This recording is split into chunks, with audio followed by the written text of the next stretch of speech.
Ya, baik. Selamat datang kembali di channel Tanya Soal, di mana di video kali ini kita akan lanjutkan lagi pembelajaran dan pembahasan soal-soal matematika. Di mana di video kali ini kita akan bahas soal-soal mengenai fungsi. Dan barangkali bagi kamu yang memerlukan referensi pembahasan soal-soal sebelumnya, dari soal-soal uji pemahaman yang lain, bisa kamu cek link yang sudah kita cantumkan di deskripsi untuk mempermudah kamu mencari video yang kamu perlukan. Di sini juga kita berterima kasih buat kamu yang sudah senantiasa mendukung channel ini dengan cara share channel ini kepada teman-teman yang lain dan juga kepada kamu yang sudah bergabung dengan membership. Nah, kita bahas soal pertama. Relasi-relasi dari himpunan A sama dengan A, B, C ke B sama dengan 1, 2, 3 digambarkan dengan diagram garis sebagai berikut. Relasi manakah yang merupakan pemetaan? Jadi di sini kita akan sederhanakan bagaimana cara mengetahui suatu fungsi disebut sebagai pemetaan. Kita perhatikan bahwa diagramnya itu ada dua. Ada diagram yang diletaknya di sebelah kiri dan ada diagram yang letaknya di sebelah kanan. Yang di sebelah kiri ini kita sebut sebagai domain atau daerah asal. Sementara yang di sebelah kanan kita sebut sebagai kodomain atau daerah hasil. Untuk menentukan suatu fungsi, apakah itu pemetaan atau bukan, syarat yang pertama adalah bahwa setiap elemen yang berada di daerah domain, berarti yang di lingkaran yang sebelah kiri, itu harus ada panahnya satu kali. Jadi harus satu kali. Tidak boleh lebih, tidak boleh tidak ada. Nah, dari sini kita akan coba perhatikan masing-masing diagram yang sudah diberikan di soal nomor 1 ini. Yang A, ini A-nya keluar satu kali, B-nya satu kali, C-nya satu kali. Berarti yang A ini adalah pemetaan. Oke, kita lanjut yang di bagian B. Kalau kita perhatikan yang A ini muncul dua kali, berarti kesalahannya di sana. Jadi seperti yang kita katakan tadi bahwa setiap elemen itu dipanahkan satu kali.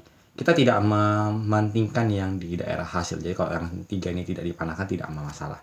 Berarti yang bagian B ini bukan pemetaan. Baik, kita lanjut yang bagian C. Kalau kita perhatikan A-nya dipanahkan satu kali, berarti benar. B-nya dipanahkan satu kali. Yang menjadi kesalahan adalah C-nya tidak dipanahkan ya. Jadi tidak ada hubungannya dengan daerah yang di sebelah kanan. Berarti ini juga bukan pemetaan. Kita lanjut yang di bagian D. A-nya dipanahkan satu kali, B-nya dipanahkan satu kali, C-nya dipanahkan satu kali. Berarti yang bagian D ini adalah pemetaan. Kita lanjut yang bagian E. A-nya dipanahkan satu kali, B-nya dipanahkan satu kali, C-nya dipanahkan satu kali, berarti yang bagian E adalah pemetaan. Kita lanjut yang di bagian F. A-nya sekali, B-nya satu kali, C-nya satu kali, berarti yang adalah pemetaan.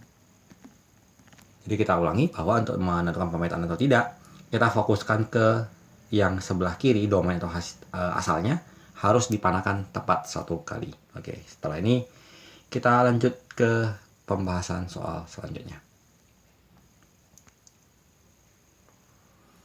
Oke, untuk pembahasan soal nomor 2, relasi-relasi dari himpunan A, B, C ke B, 1, 2, 3 disajikan dengan himpunan pasangan terurut sebagai berikut. Relasi manakah yang merupakan pemetaan? Jadi kalau dalam bentuk diagram atau pasangan terurut, himpunan pasangan terurut, maka kita perhatikan bahwa dia dipetakan dari A ke B. Maka fokus kita adalah ke himpunan A ini. Berarti setiap elemen, setiap anggota dari himpunan A ini harus dituliskan satu kali. Jadi A-nya ini A kecil, B kecil, C kecil ini hanya boleh dituliskan satu kali. Kalau kita perhatikan yang di bagian A, A1, A2, B2, C2, yang menjadi kesalahan adalah bahwa A yang kedua ini. Berarti A-nya sudah digunakan lebih dari satu kali. Berarti ini jawabannya adalah bukan pemetaan. Kita lanjut yang di bagian B, A2, B2, C2. Jadi A-nya sekali, B-nya sekali, C-nya sekali. Dan berarti ini telah memenuhi bahwa setiap anggota dari himpunan A digunakan tepat satu kali. Berarti yang bagian B ini adalah pemetaan. Kita lanjut yang C, A3, B1, B2. Di sini kesalahannya adalah bahwa B-nya digunakan dua kali dan C-nya tidak digunakan. Jadi ini bukan pemetaan.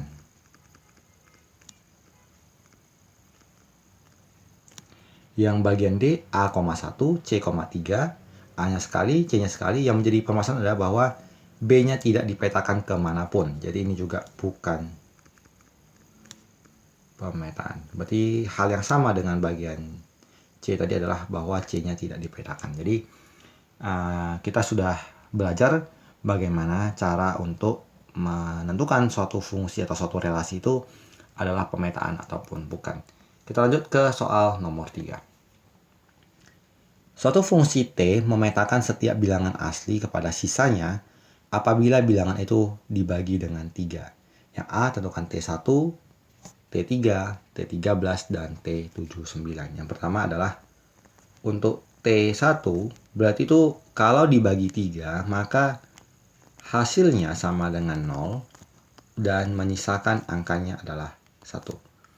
Kemudian untuk T3, berarti hasilnya adalah 3 dibagi 3 ya, hasilnya 1 tidak bersisa. Berarti sisanya 0. Kemudian untuk T13, kalau dia dibagi 3, maka hasilnya 4 dan sisanya 1. Kemudian untuk T79, hasilnya adalah berarti 26 dan sisanya 1. Nah, barangkali ada yang bertanya, kayak mana kita menentukan itu hasil ataupun sisa. Misalkan kita bagi tadi 79. Kalau kita bagi 3, maka kita bagikan secara manual, secara bersusun ke bawah. Kita kalikan jadi 2, ini 6, kita kurang jadi 19. 3 kali berapa paling mendekati 19 adalah 6. Dan kalau kita kali 6 hasilnya adalah 18, kita kurang 1. 1 ini tidak bisa dibagi lagi, berarti ini adalah sisanya. Makanya tadi kalau T79, kita tuliskan bahwa hasilnya 26 dan sisanya 1. Nah, tugas kita sekarang adalah menentukan T1, T3, T13, dan T79 kalau dipetakan terhadap sisanya. Dengan demikian, jawabannya berarti kalau yang ini, berarti T1 sama dengan 1, T3 sama dengan 0, T13 sama dengan 1, kita hanya menuliskan sisanya, dan T79 sama dengan 1. Selanjutnya, yang bagian B, tentukan range bagi T jika domainnya 1, 2, 3, dan seterusnya. Kalau kita diberikan soal seperti ini, kita coba dulu T1. T1 tadi akan diberikan bahwa hasilnya 0, sisanya 1. T2, hasilnya 0, sisanya 2. T3 akan memberikan hasil sama dengan 1 dan sisa 0. Kemudian kalau kita lanjutkan lagi dengan T4 misalnya, akan memberikan hasil 1 dan sisa 1. Kalau kita perhatikan nanti kalau kita lanjutkan ke T5, berarti pasti sisanya 2, kemudian nanti kalau dibagi 6 lagi, T6, hasilnya sisanya 0. Artinya, hasil jawabannya ini, sisanya ini akan berada di kisaran angka 0, 1, dan 2. Dengan demikian, range bagi fungsi T adalah 0, 1, dan 2. Ini kita jawab seperti ini untuk memberikan bahwa pola-pola bilangan, kalau seperti 1, 2, 3, dan seterusnya, itu artinya ada beberapa kemungkinan bahwa jawabannya itu dalam bentuk bilangan berpola. Tetapi apabila himpunan A-nya diberikan batas nilai, misalnya 1, 2, kita berikan 1, 2, 5, 7, maka kita harus menjawab persis range dari keempat-empat bilangan yang diberikan. Tetapi kalau dan seterusnya seperti ini, kan kita tidak mungkin mengerjakan keseluruhan bilangannya, maka kita akan kerjakan beberapa bilangan, dan kita perhatikan pola-pola bilangan yang timbul, dan dari sana kita simpulkan apa range yang tepat bagi fungsi yang diberikan. Jadi demikian pembahasan soal di bagian pertama ini. Semoga apa yang kita bahas bisa menambah referensi pembelajaran kamu, bisa kamu pahami dengan baik. Semoga bermanfaat dan sampai jumpa di video selanjutnya.